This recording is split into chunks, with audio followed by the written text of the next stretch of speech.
Hello दोस्तों, आज हम लोग पढ़ने जा रहे हैं प्रश्नावली 2.2 का प्रश्न क्रमांक 1 का तीसरा पाठ।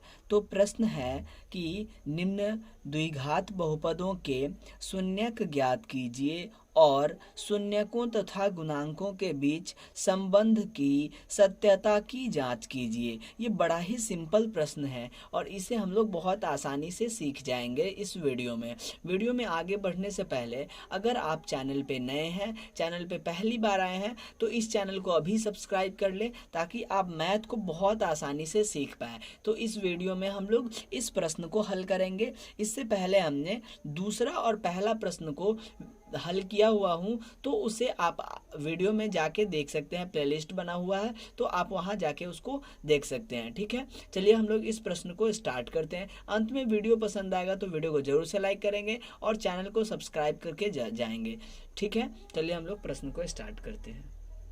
तो हम लोग क्या करेंगे, इसको अलग पेज पे हम लोग लिख लेते हैं और वहाँ हम लोग इसको सॉल्व करेंगे। हम लोग इसे धीरे धीरे आगे हल करते जाएंगे। देखिए, पहले हम लोग क्या करेंगे कि इसको हम लोग सीरियली लिख लेंगे। पहले एक्स स्क्वायर वाला लिखाता है तो हमने यहाँ पे एक्स स्क्वायर वाले को लिख लिया। उसके बाद यहाँ पे एक्स वाला लिखाता है तो हम लोग एक्स वाले को लिख लेंगे -7x।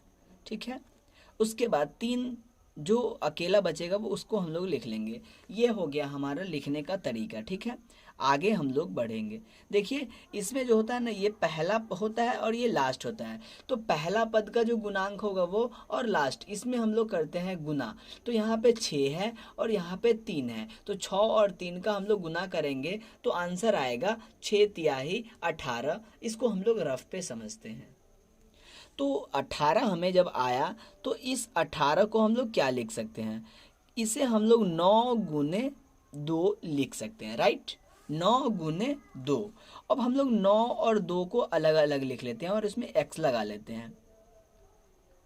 ठीक है, ये बहुत इजी है, आप इसे बहुत आसानी से समझ सकते हैं। हमने 9 गुने 2 18 को, ये 18 कहाँ से मिला हमें, तो 3 और 6 यानी पहला और तीसरा को हमने गुना किया। क्या होता है फॉर्मूला, पहला गुने तीसरा जोड़ घटाव करके दूसरा, यानी बीच वाला हम जोड़ेंगे घटाएंगे तो मुझे वो आना चाहिए। तो देखिए, आप देखेंगे बीच में कौन सी चीज़ें हैं, तो -7 है। तो यहाँ पे 9x है और 2x है।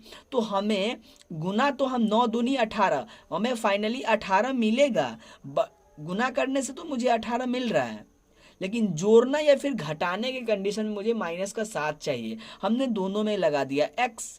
अब x लगाया तो इसे बनाना है -7x, तो हम लोग इसमें माइनस लगा लेते हैं और इसमें प्लस लगा लेते हैं। अब अगर हम लोग इसको जोड़ेंगे तो देखिए, माइनस की संख्या बड़ी है तो माइनस, और 2 से 9 कितनी बड़ी है तो 7, और x है तो x। तो हम लोग इस 7x के बदले में क्या लिखेंगे, ये 2 पद लिखेंगे। ठीक है, और हमने इसे अच्छे से समझ लिया है तो हम लोग इसको यहाँ पे लिख लेते हैं। तो हमने यहाँ पे इसको ले लिया। ठीक है, उसके बाद आपको यहाँ पे कितने पद हो गए, पहले ये 3 पद थे, इस 3 पद को मुझे 4 पद में कन्वर्ट करने के लिए वो करना पड़ा, तो हमने आपको यहाँ पे करके बताया। उसके बाद यहाँ पे हम लोग देखेंगे 4 पद बन चुके हैं तो 2-2 पद हम लोग ले लेंगे। ठीक है, तो 2 पद ये है, 2 पद ये है, और इसमें हम लोग लेंगे कॉमन। ठीक है, तो चलिए हम लोग उसको रफ में समझते हैं कि किस प्रकार से कॉमन लिया जाता है। शुरू के 2 पद हैं 6x² और 9x, इसे हम लोग पूरा पूरा तोड़ देंगे। 6 को आप क्या लिख सकते हैं, 2 गुने 3 गुने, और x² को आप क्या लिख सकते हैं, x गुने x। यहाँ पे 9 को आप क्या लिख सकते हैं, 3 गुने 3 गुने x। ठीक है, तो यहाँ पे हम लोग देखते हैं कॉमन कौन सी चीज़ें हो सकती है। देखिए, जो दोनों में उपस्थित हो वो कॉमन होता है। तो 3 दोनों में उपस्थित है और x दोनों में उपस्थित है, तो हम लोग 3x कॉमन लेंगे, तो इसको हम लोग यहाँ से कम हटा देंगे। जिस चीज़ को हम लोग कॉमन ले लेते हैं वो उस चीज़ में नहीं रखना है, तो हमने यहाँ पे कॉमन लिया 3 और x।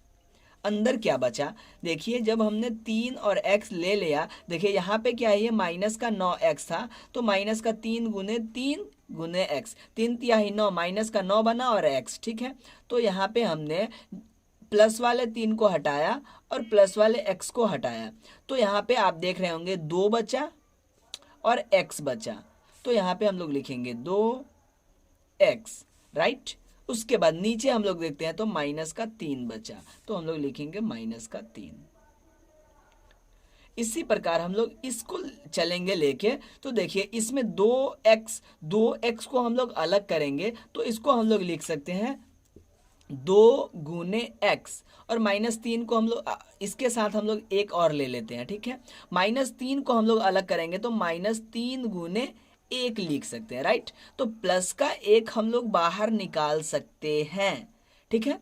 -3 है तो इसको हम लोग क्या लिख सकते हैं, -3 गुने 1। अगर कुछ नहीं हुआ तो हम लोग 1 ले सकते हैं, क्योंकि इसमें 1 के अलावा और कुछ कॉमन नहीं बच रहा है, तो हम लोग ले लेंगे 1, और वो भी पॉजिटिव। क्यों? क्योंकि यहाँ पे मैंने -3 को ले चुका हूँ। तो यहाँ पे आपको लिखना है प्लस का 1, और अंदर क्या बचेगा, जब हम लोग केवल ये एक्स्ट्रा हमने जो लिया तो बचेगा 2x और -3, तो हम लोग लेंगे 2x माइनस का 3। आपको हमने कॉमन लेना बहुत अच्छे से सिखा दिया है, ठीक है। आगे हम लोग बढ़ते हैं। अब ये दो चीजें आप देख रहे होंगे बिल्कुल बराबर है। जब ये दो बराबर आ जाएगा तो आप खुद समझ जाएंगे कि मेरा गुणनखंड बिल्कुल सही हुआ है। ये दो चीज अगर आपका बराबर नहीं हुआ तो आपका गुणनखंड बिल्कुल गलत है, ठीक है। तो इन दो में से एक लेना है, और एक और इसका एक पेयर बना लेना है। तो 3x और प्लस का 1, उधर बचेगा 2x माइनस का 3। हमने इन दोनों में से एक, क्योंकि दोनों बराबर है तो किसी एक को ले लेंगे, ठीक है। सबके बराबर, दोनों के बराबर में हम लोग एक एक बार 0 रख देंगे। तो 3x प्लस का 1 बराबर 0, बीच में एक लकड़ी दे देना है। फिर लिखेंगे 2x माइनस का 3 बराबर 0। आगे बढ़ेंगे, यहां से हम लोग मान निकालते। तो 3x बराबर क्या हो जाएगा, ये प्लस का 1 है बराबर, क्यों दूसरी तरफ जाएगा तो माइनस का 1 बनेगा। 2x बराबर, ये देखिए प्लस का माइनस का 3 है, दूसरी तरफ जाएगा तो प्लस का 3 बनेगा, ठीक है। इसीलिए x बराबर माइनस का 1 बटे, और ये देखिए x के साथ 3 गुना में है तो ये भाग में चला जाएगा, तो यहाँ पे ये भाग में आ गया। और यहाँ पे हम लोग देखेंगे तो x बराबर 3/2, क्योंकि गुना की चीजें भाग में चली जाती है। तो यहाँ पे गुना है तो यहाँ पे भाग हो गया, ये गुना है 2 का x के साथ गुना है तो ये भाग में चला गया। अब यहाँ से हम लोग लिखेंगे अल्फा बराबर, पहले मान को हम लोग बोलते हैं अल्फा, तो माइनस का 1/3। दूसरा मान है हमारा बीटा, जो कि है 3/2, ठीक है। तो आप यहां तक लिख लीजिए, ठीक है। हम लोग आगे बढ़ते हैं, क्योंकि पेज खत्म हो गया, हम लोग आगे बढ़ेंगे। तो उस पेज पे हम लोग लेंगे अल्फा और बीटा, और इन दोनों को ऐड करेंगे और इन दोनों का करेंगे गुना, ठीक है। चलिए हम लोग आगे देख लेते हैं। यहां तक तो आपने अच्छे से समझ लिया है, इसका आप कर लें स्क्रीनशॉट। आगे हम लोग बढ़ते हैं। तो यहाँ हमें अल्फा और बीटा का मान मिल चुका है। देखिए आपका जो दो मान मिलेगा उसमें हम लोग पहला को अल्फा ले लेंगे, दूसरा को बीटा ले लेंगे। आप इसे अच्छे से समझ के चलेंगे, ठीक है। इसीलिए अल्फा प्लस बीटा बराबर, अल्फा प्लस बीटा कहने का मतलब कि हमें इन दोनों को जोड़ लेना है, ठीक है। तो हम लोग जोड़ लेंगे माइनस का 1/3 जोड़ 3/2, ठीक है।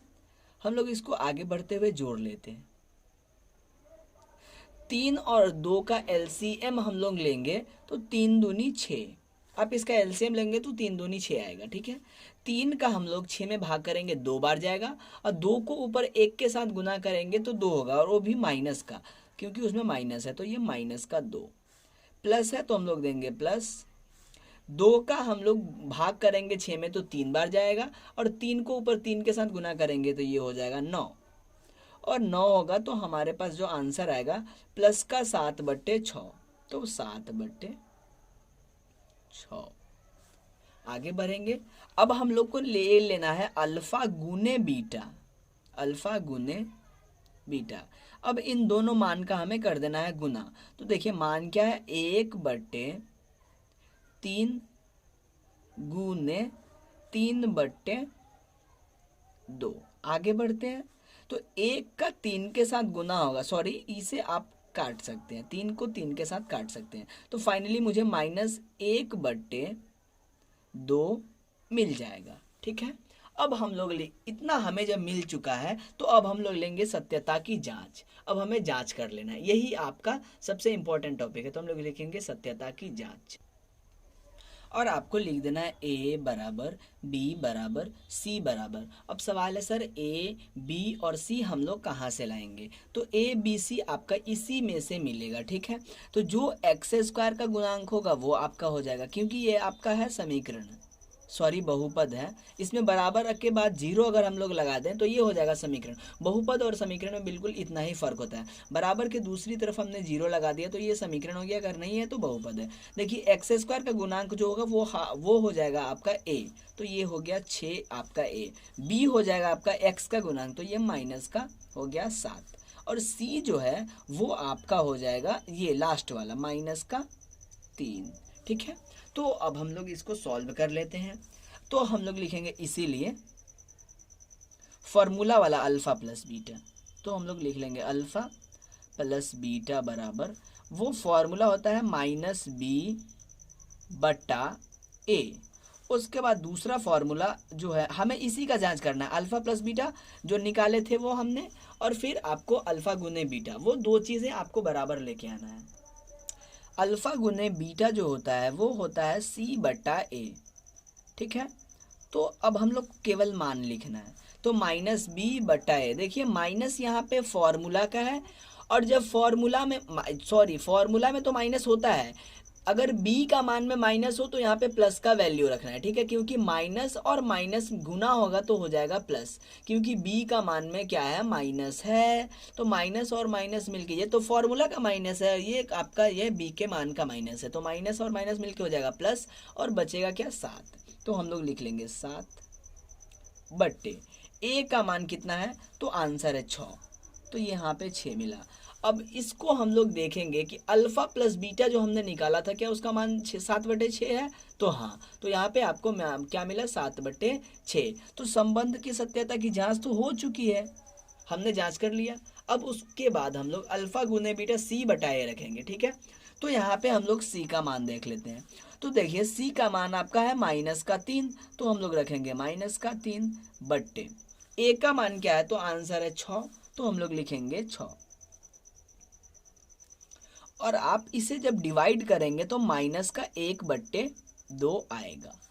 तो ये भी हमारा क्या है आंसर बिल्कुल इससे मैच कर रहा है, यानी अल्फा गुने बीटा। बस आपको शून्य निकालना है, शून्य को एक शून्य को अल्फा, दूसरे शून्य को बीटा मान लेना है, दोनों का कर देना है एक बार प्लस, जो कि हमने यहाँ पे किया, फिर उसका कर देना है गुना, फिर आपको सत्यता की जांच लिखना है। सत्यता की जांच लिखने के बाद ABC आपको हमने निकालने का तरीका सिखा दिया। फिर फॉर्मूला होता है अल्फा प्लस बीटा बराबर -b बटा है, मान निकाला बिल्कुल मैच कर रहा है, फिर अल्फा गुने बीटा मान निकाला बिल्कुल मैच कर रहा है। बिल्कुल इसी प्रकार से आपको सभी को हल करना है। तो ये था हमारा प्रश्न नंबर 3, जिसे हमने बहुत अच्छे से आपको हल करके बताया है। ठीक है, वीडियो पसंद आया तो वीडियो को जरूर से लाइक करें, चैनल पे नए हैं तो चैनल को कर ले सब्सक्राइब। मिलते हैं अगले वीडियो में, तब तक के लिए धन्यवाद।